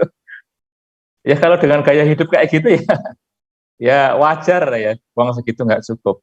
Nah, jadi kelihatannya mereka itu happy kalau dilihat dari happiness index tadi, tetapi sebenarnya ada sesuatu yang kosong dari dirinya. Ya, mungkin nilai spiritualnya nggak ada, ya, banyak hal lah, ya. Nilai, mungkin mereka ada nilai humanity, cuman ada sesuatu yang kosong dari dirinya. Artinya naluri tadi sebenarnya tidak benar-benar terpenuhi di mereka. Ya, mungkin naluri, oke lah, naluri Ghoriyatul Naw atau naluri mempertahankan keturunan dengan dalam tanda petik seksual, entah laki-laki dengan laki-laki, perempuan dengan perempuan, laki-laki dan perempuan, itu bisa jadi sedikit banyak terpenuhi, tapi itu pun juga akan bermasalah ketika sudah ada girlfriend, boyfriend, kemudian partner yang same sex dan seterusnya. Itu tuh sebenarnya ya itu sesuatu yang tidak akan benar-benar membahagiakan, hanya memuaskan sesaat. Nah, di sini peran negara apa? Kembali lagi kita peran negara. Saya nggak mau bahas luar negeri, terus kita ke Indonesia aja ya. Nah, peran negara adalah bagaimana negara itu benar-benar memenuhi baik kebutuhan pokok tadi itu maupun kemudian naluri-naluri itu tadi. Ketika kebutuhan pokok tidak terpenuhi, kebutuhan pokok terpenuhi tapi naluri ada yang tidak terpenuhi, berarti nggak sejahtera dong ya. Apalagi sekarang kebutuhan pokok tidak benar-benar terpenuhi ya, karena rakyat Indonesia ini terkategori sekitar mungkin ada 100 jutaan orang atau 50 jutaan orang ini di bawah garis kemiskinan ya, belum kemudian secara naluri ya tidak banyak terpenuhi juga, di mana ketika kita berbicara tentang Ghoriyatul Naw ya, naluri tentang dalam bahasa lugasnya naluri seksual tadi. Nah, pelecehan juga ada, pemerkosaan juga ada, perceraian juga ada, banyak hal lagi yang itu ya. Belum ketika kita berbicara Ghoriyatul Tadayunnya, di mana di sini seolah-olah tadi antar umat beragama ini diadu satu sama yang lain. Sudah tentrem-tentrem biasa aja kok, kayak misalkan setiap mau Christmas, mau Natal itu pasti diungkit-ungkit umat Islam yang misalkan tidak toleran karena tidak mau mengucapkan selamat Natal dan sebagainya. Udahlah, itu udah selesai lah.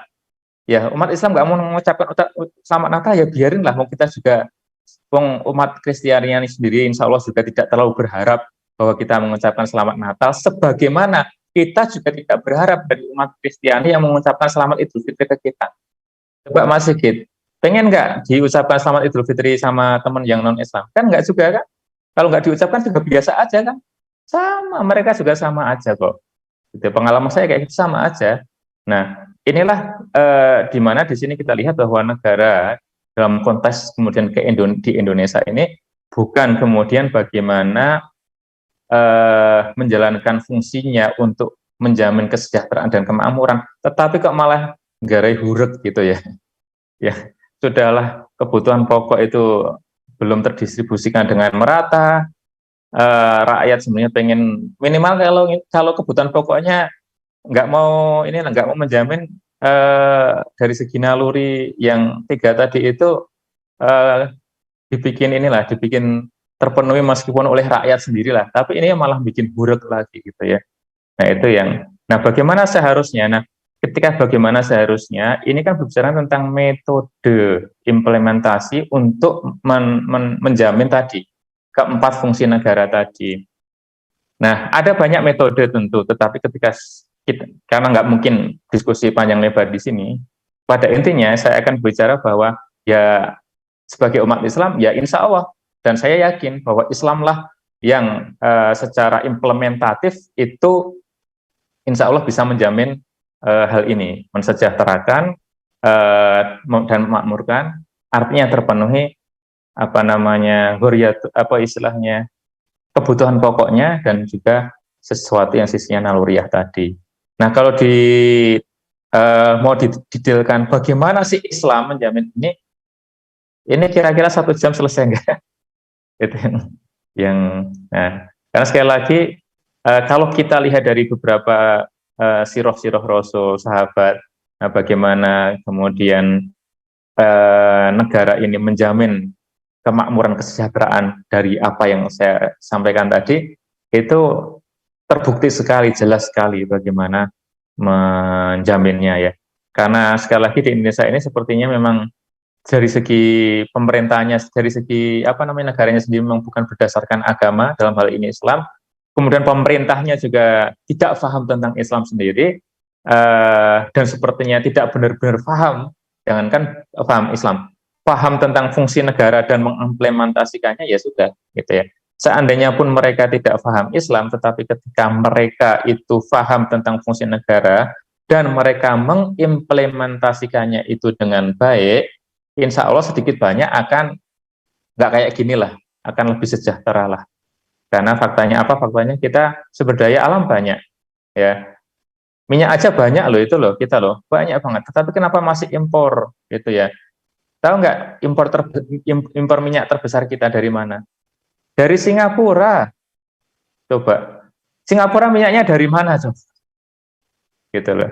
Singapura minyaknya ternyata dia punya kilang minyak, ada yang di Indonesia, ada yang di Vietnam, gitu ya. Namanya impor minyak dari Indonesia, terutama di Madura ya, yang Singapura itu ya, dibawa ke Singapura, diolah, dibalikkan lagi ke Indonesia. Nah makanya seandainya nggak usah lah impor minyak dari Singapura, tapi Singapura jangan ngambil minyak di kita aja udah beres itu sebenarnya. Ya, dan banyak hal lagi yang lain yang mungkin kalau didetailkan suatu saat mungkin kita perlu bikin sebuah diskusi yang memang lebih spesifik lagi gitu ya. Jadi gitu. Itu mungkin sedikit dari saya dulu, Mas Sigit, karena mohon maaf nggak bisa sangat detail karena memang hampir nggak mungkin.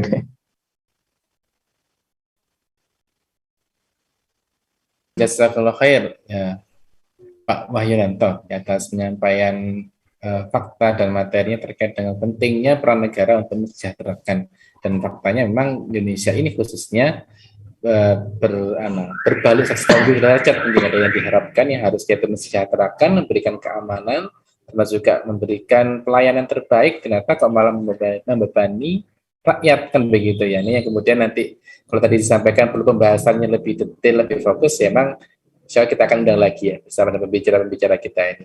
Baik, saya kembali ke Bung Supriyono Aris, ini karena juga belum ada yang masuk di YouTube dan juga di Zoom tentang pertanyaan yang akan kita sampaikan terkait dengan ini sikap kita, Bung Aris ya, Bung Supriyono Aris, terkait dengan bagaimana sikap kita sudah diketok palu ya, sudah ditentukan minyaknya harganya sekian, dan seolah-olah kita juga nggak bisa lepas dari minyak goreng ya, karena kita kan juga Indonesia adalah negara yang dari sisi kulinernya juga lumayan bagus ya, dari sisi kulinernya, kemudian minyak gorengnya ini juga menjadi bahan pokok juga begitu ya. Kalau kemudian kemarin sempat ya tokoh bangsa ini menyampaikan di media sosial ya bahwa ngapain sih ibu-ibu itu kok antri minyak goreng gitu ya, mbok ya masak yang nggak usah digoreng gitu ya, atau bikin rujak aja sekalian tiap hari. Nah itu apakah sikap itu yang harus kita putuskan ya dalam menyikapi kejadian seperti ini, atau seperti apa ya? Monggo disampaikan sekaligus closing statement mungkin Ustaz.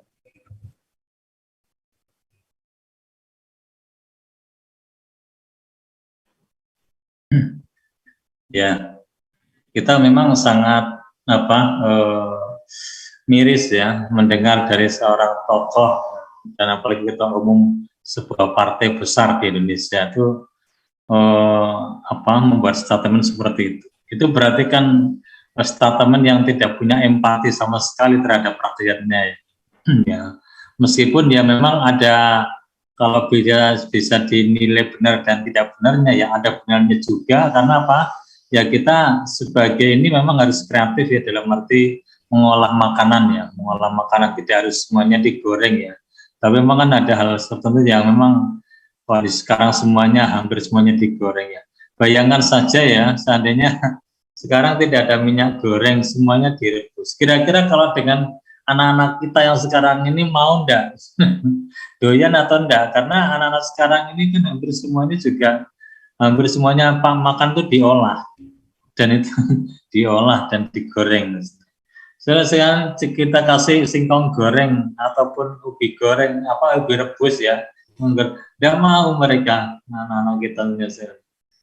Padahal itu juga bagus kalau seandainya semuanya bisa lepas dari minyak ya, dari minyak. Ya, dari minyak karena memang itu juga bagi kesehatan juga kalau semuanya berminyak juga tidak bagus ya, tidak bagus sehingga kita harus berpikir kreatif mana kira-kira memang mana makanan yang dikurangi, tidak perlu goreng-gorengan, tidak perlu digoreng dan tidak dikukus ataupun memang yang masih alami. Nah, artinya kita harus lebih bagus lagi kalau memang kita mau makanan yang masih alami ya, masih asli. Saya bisa membayangkan karena masa kecil saya di Papua ya, itu jarang sekali ada minyak goreng ya, karena di sana kelapa juga jarang. Buat minyak kelenteng juga jarang sekali. Nah, sehingga ingin sekali bagaimana makanan yang digoreng, makanan digoreng. Tapi itu sebetulnya ya satu adalah bahwa statement itu menunjukkan bahwa beliaunya itu tidak empati terhadap rakyatnya. Di masa-masa yang memang kondisi saat ini ironisnya sekali karena memang negeri kita adalah penghasil luar biasa ya CPO itu kan. Kok bisanya itu barang seperti minyak goreng itu langka dan mahal. Kalau tidak sebuah permainan yang memang itu oligarki dan kartel itu tidak mungkin kayak itu tidak mungkin. Nah, ibaratnya kita kan ya kayak anak tikus mati di lumbung padi seperti itu. Dan Indonesia bisa jadi kalau kita melihat dari geografisnya Indonesia yang kepulauan dan juga memang itu kan bisa saling berbagi dengan daerah-daerah yang lain. Tapi satu sih bahwa Indonesia adalah negeri agraris dan negeri maritim ya. Tapi lupa akan seperti kacang lupa akan kulitnya ya. Bayangkan kalau misalnya agraris itu betul-betul diberdayakan. Karena ketahanan pangan ketahanan suatu bangsa adalah yang pertama bukan dari ketahanan militernya ya, tapi ketahanan pangannya ya. Ketahanan pangan yang nomor satu. Kita bisa tidak bahasa secanggih-canggihnya militer, kalau kebutuhan perutnya tidak penuhi, tidak bisa. Jadi itu yang pertama. Jadi ketahanan pangan adalah ketahanan yang utama yang harus diperhatikan. Kalau kembali ke statement yang tadi seorang tokoh tadi itu adalah menunjukkan dia tidak berempati ya, tidak berempati kepada rakyatnya sendiri. Dan sesuatu apakah dia tuh mau seandainya dia memposisikan sebagai rakyat yang memang kekurangan. Coba bayangkan seperti itu. Jadi seandainya itu adalah suatu statement yang tidak berempati. Dan itu memang ada ya sebenarnya kita harus kreatif ya terhadap makanan ya. Tidak semuanya makanan itu harus digoreng ya, sehingga kita harus juga memilih, termasuk juga sembako ya. Tidak harus semuanya bahan beras, tapi juga ada makanan yang lain yang juga memang tidak kalah sehatnya. Kita harus bisa merubah kebiasaan yang memang itu tidak bagus, ya, negatif itu ya harus dikurangi, kita harus juga beralih ke yang lain. Nah, semuanya dari pembiasaan ya, dari pembiasaan yang kurang bagus ya kita harus bisa mengurangi.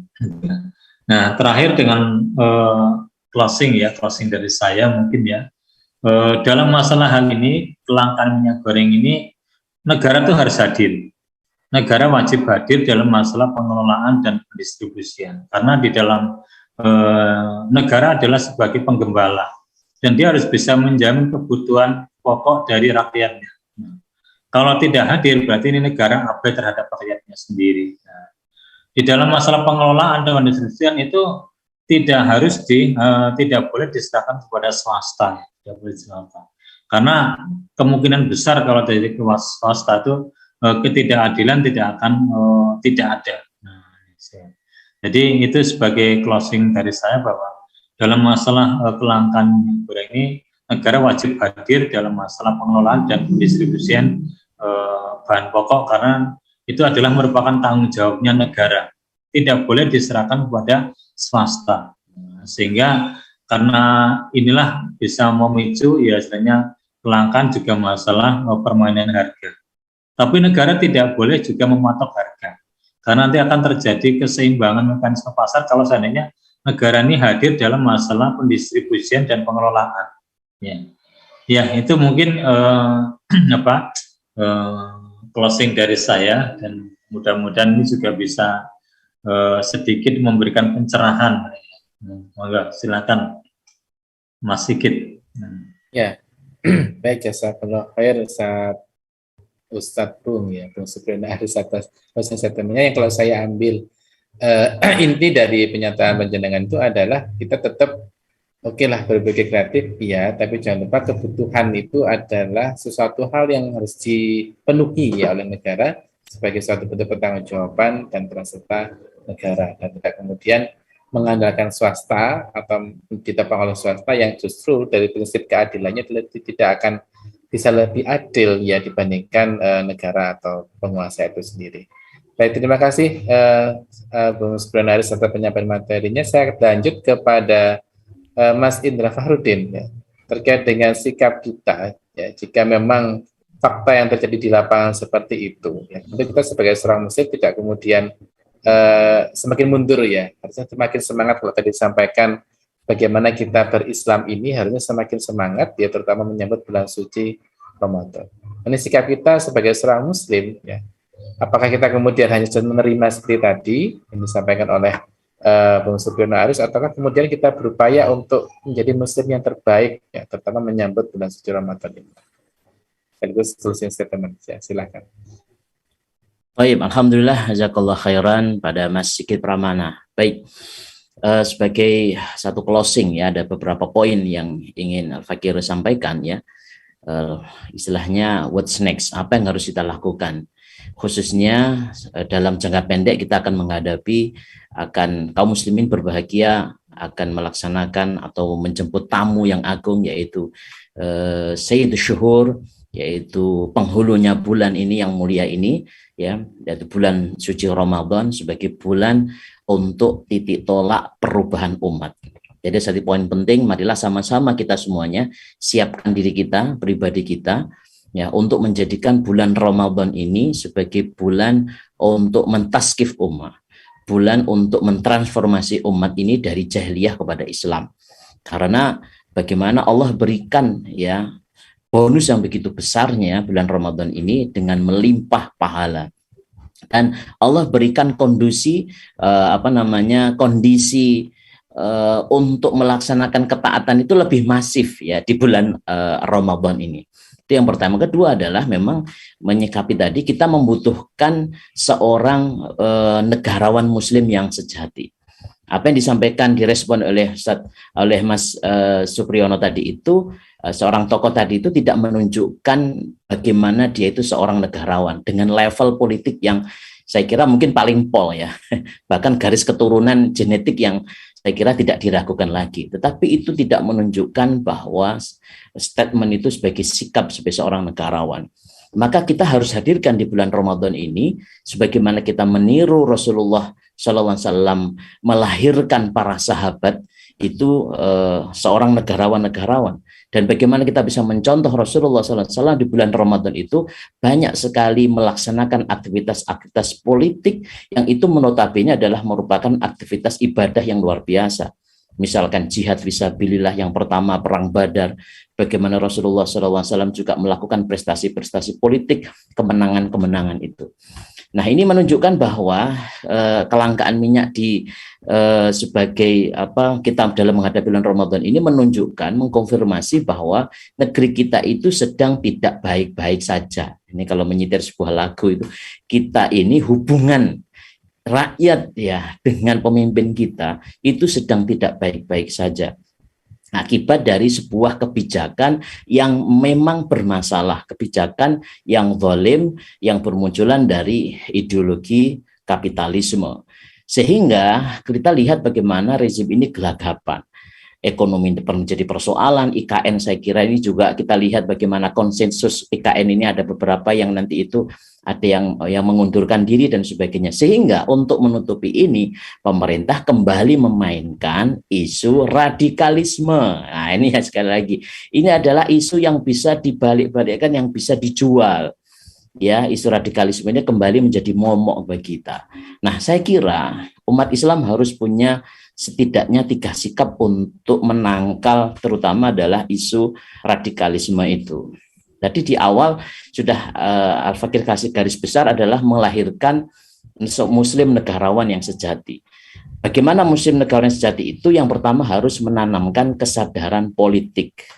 Ya, umat Muslim itu harus memiliki kesadaran politik. Artinya apa? Harus memiliki literasi, pemahaman yang jelas bahwa narasi radikalisme ya itu adalah bagian upaya Barat untuk memerangi Islam. Harus ada kesadaran itu. Makanya para dai, para penceramah itu harus kembali kepada habitatnya. Ya, tidak usah memperdulikan narasi-narasi tuduhan-tuduhan itu saya kira tidak penting. Ya, jadi ada sebuah Imam Ahmad itu pernah mengatakan ya, apabila seseorang itu idza arafa rajulun nafsahu, apabila seseorang itu tahu siapa kapasitas dirinya itu, maka perkataan orang lain tidak penting.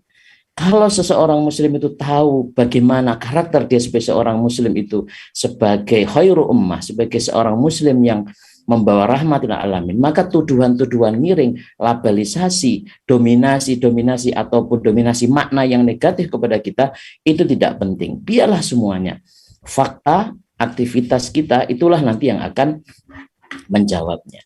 Jadi yang pertama harus menanamkan kesadaran politik, artinya harus ada proses edukasi di tengah-tengah masyarakat. Dan inilah momentum Ramadan yang sangat luar biasa. Jadikan Ramadan ini para dai untuk mengembalikan jati dirinya, untuk amanah menyampaikan ilmunya. Yang kedua adalah tadi itu membina umat dengan pemikiran Islam tadi itu. Setelah umat sadar, maka umat harus dikembalikan kepada pemikiran Islamnya itu. Pemikiran Islam inilah yang sebenarnya ditakuti oleh Barat. Ideologi Islam inilah sebenarnya yang ditakuti oleh Barat. Ideologi Islam, pemikiran Islam ini yang mereka ingin menghancurkan itu melalui proses dengan program radikalisme, moderasi beragama. Tapi saya yakin semua upaya-upaya ini saya mengatakan pasti gagal. Jika apa? Jika umat ini kembali kepada pemikiran Islamnya. Dan pemikiran Islam inilah rahasia kebangkitan umat. Yang terakhir, maka umat Islam harus memiliki kekuatan politik untuk menghadapi berbagai macam propaganda tersebut. Umat Islam harus memiliki kekuatan politik. Umat Islam harus memiliki daya tarung yang tinggi. Salah satu caranya adalah kita tidak boleh sendirian. Umat Islam harus menyatukan visinya, harus menghadirkan sebuah kelompok ideologi yang kuat, ya, yang itu diperintahkan oleh Allah Subhanahu wa taala dalam surah Al-Imran ayat 104 yang memiliki visi yang kuat untuk melakukan pembinaan di tengah-tengah masyarakat itu. Sehingga kalau umat ini sudah memiliki kesadaran politik yang tinggi, umat ini terbina dengan pembinaan Islam, dan itu membutuhkan dai-dai yang bertakwa. Jadi dai-dai yang ideologis, ya, dan digabungkan mereka ke dalam sebuah kekuatan politik. Dan kita berharap tiga-tiganya ini akan bisa digulirkan di bulan suci Ramadan. Sehingga kita akan benar-benar bisa merayakan kemenangan yang sebenarnya. Kemenangan pribadi menjadi pribadi yang bertakwa, dan kemenangan menjadi umat masyarakat yang bertakwa, sehingga Allah akan mencurahkan, membuka keberkahannya dari langit dan bumi. Sehingga persoalan minyak goreng insya Allah nggak akan langka. Allah akan buka rezekinya semuanya kepada kita. Ya, jadi itulah saya kira beberapa poin penting yang bisa Al-Fakir sampaikan. Kurang lebihnya mohon maaf ya. Semoga kita semuanya dipertemukan oleh Allah di bulan suci Ramadan. Saya kira demikian. Saya kembalikan kepada Mas Sigit Pramana. Baik, jazakallahu khair. Satu closing statement yang luar biasa yang meramu dari apa yang disampaikan oleh Bung Supriyono Aris ya, terkait dengan bagaimana peran pemerintah, kemudian tadi disampaikan juga tentang kesadaran individu, kemudian masyarakat dan negara ini harus punya tanggung jawab yang luar biasa. Nah, yang terakhir ini di gongnya di Pak Wahyunanto, tadi sudah disampaikan tujuan adanya negara sudah jelas, tinggal bagaimana penerapannya. Nah, kalau kemudian tadi disinggung terkait dengan Islam, nah, seberapa pentingkah atau memang harus itu solusinya? Tidak ada lagi mungkin. Saya closing statement. Baik, terima kasih Mas Sigit. Jadi kalau memang harus Islam gitu, sebagai seorang Muslim dan sebagai seorang istilahnya Muslim, iya. Kemudian di sisi lain saya juga menjadi seorang istilahnya pendidik dan dalam kapasitas sebagai seorang ilmuwan juga saya katakan iya harus. Ya. Pertama, kalau dari segi Islam saya katakan bahwa secara keimanan di Islam sendiri dikatakan bahwa Islam adalah agama sempurna, dan kita juga mempelajari sebenarnya banyak sekali hal-hal di dalam Islam yang secara rasional pun itu akan mensejahterakan dan insya Allah pasti mensejahterakan. Dari segi fakta sendiri kita melihat bahwa kalau tidak Islam terus apa lagi, dan gitu kan ya. Mau kapitalis itu ya selama ini kapitalis nggak pernah mensejahterakan. Dalam lebih khusus lagi umat Islam nggak pernah mensejahterakan, hanya mensejahterakan segelintir orang saja, itu pada faktanya. Mau sosialis juga sudah lama ditinggalkan. Nah, mau apa lagi? Mau kapitalis yang malu-malu tambah nggak sejahtera. Kapitalis malu-malu itu kayak di Indonesia ini, kapitalis tapi malu-malu. Kita sendiri malah merasakan ya nggak sejahtera. Tadi yang kapitalis benar-benar kapitalis, ya kalau Anda lihat hanya di film-film Hollywood, terus kemudian bintang-bintang film penyanyinya aja iya, tapi ketika coba deh ke sana sendiri, ya apakah mereka benar-benar happy gitu ya, sesuai dengan happiness index tadi? Ternyata juga nggak juga. Ya, cuman untuk di masa abad 21 ini, ya istilahnya, hanya Islam yang belum pernah dicobakan. Nah, sebenarnya perlu ya, karena secara logika, secara rasional, ini Islam itu cocok banget ya, dalam segala kondisi, dalam segala zaman, ini cocok banget ya. Tentang bagaimana nanti penerapan Islam seperti apa nanti, ya ini harus dibicarakan secara lebih detail dengan beberapa yang lebih paham tentang bagaimana sih Islam ini kalau diterapkan di negara, dalam ekonomi dan sebagainya, harus lebih dibahas lagi. Dan terakhir itu saya dapat rekaman dari Rocky Gerung yang notabene itu non-Islam, yang Rocky Gerung itu sendiri saja penasaran bahwa Islam ini kayaknya satu-satunya yang bisa diharapkan untuk memperoleh keadilan.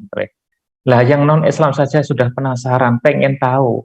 Nah, ayo mumpung ada yang pengen tahu, kita harus bongkar, detailkan bagaimana sih Islam ini kalau diterapkan untuk keadilan, untuk ini, itu, dan seterusnya. Mungkin masing-masing satu seri gitu ya. Dan kebetulan insya Allah sebentar lagi kita Ramadan, semoga Allah mengizinkan kita untuk menjaga Ramadan lagi. Dan ketika Ramadan ini yang saya lihat, trennya adalah hampir semua orang Islam ini ya itu menjadi giroh keislamannya ini tumbuh. Saya lihat channel-channel yang menyiarkan tentang Islam itu benar-benar dilihatnya itu banyak banget gitu ya. Berarti di situ kesadaran tentang Islamnya, giroh tentang Islamnya sedang tumbuh bagus-bagusnya kalau Ramadan. Nah, ini harus dimanfaatkan juga oleh Baitul Ilmi TV ini untuk membuat konten-konten yang lebih kreatif, lebih mendidik, ya bukan sekedar mendidik, mendidiknya juga harus kreatif, karena generasi-generasi sekarang kalau cuma mendidik tapi agak bosenin, ini nggak mau nonton, ya. Mendidik dan juga kreatif supaya ini giroh umat Islam yang sedang gede-gedenya di bulan Ramadan itu benar-benar terwadai, tersalurkan, sehingga harapannya kita selain panen pahala akan panen pemahaman Islam yang lebih bagus lagi di umat Islam ini. Itu aja pesan dari saya. Ya. Baik, jazakallah khair, pesan yang luar biasa dan menggugah ya, pertama untuk membekali kita agar termotivasi berlomba-lomba dalam kebaikan di bulan Ramadan. Sekali lagi jazakallah khair atas penyampaian materi, motivasi dan pencerahan dari para pembicara, mulai dari Bung Supriyono Aris, kemudian Mas Indra Fahrudin, dan terakhir Bapak dosen kita Pak Wahyu Nanto. Insya Allah kita akan ketemu lagi bersama-sama. Ini kalau tadi ada PR kita untuk membicarakan lebih fokus, lebih detail, ini menjadi PR kita bersama, karena masalah akan terus bertambah selama solusinya bukan solusi final, yaitu Islam sebagai sistemnya. Baik, saya Sigit Pramana, mohon maaf jika ada kekurangan khilafan selama mengantarkan agenda diskusi aktual pada bulan hari ini. Mari kita tutup dengan bacaan Alhamdulillahirabbil alamin. Ihdinas siratal mustaqim. Assalamualaikum warahmatullahi wabarakatuh. Waalaikumsalam warahmatullahi wabarakatuh.